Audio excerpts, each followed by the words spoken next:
Welcome to my productive day, episode 3, featuring IKEA. As usual, we spent our morning by preparing coffee and eating breakfast together.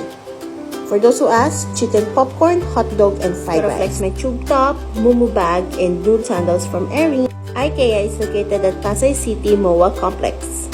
Kain tayo ulit for lunch. We ordered combo chicken, famous meatballs, curly fries, and cola, which is, by the way, unlimited. Okay, remember guys, play go, clean as you go, tularan si Sweetie Pie. Headed our way to the top dahil ang goal for today is mag-canvas ng wardrobe cabinet and hopefully pasok sa budget.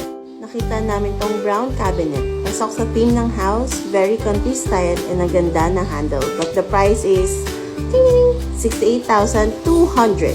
I think we need to move forward. So enjoyin nyo muna yung view nyo, which is me. Yes, that's me.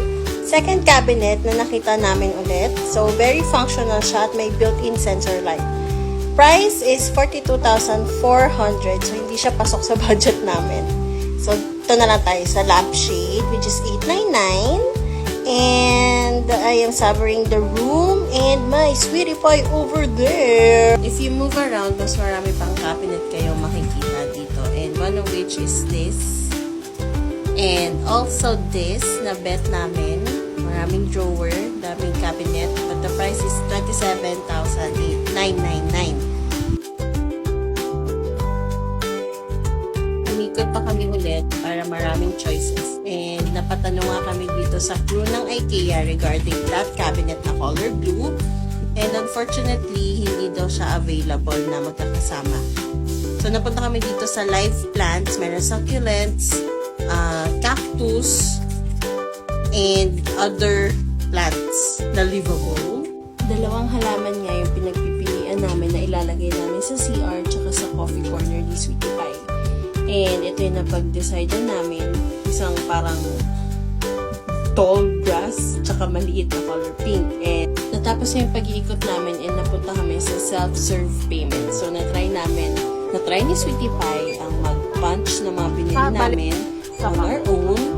Pero meron din naman nag-a-assist. And ako yung bagger niya for today. So, yan yung mga binili namin.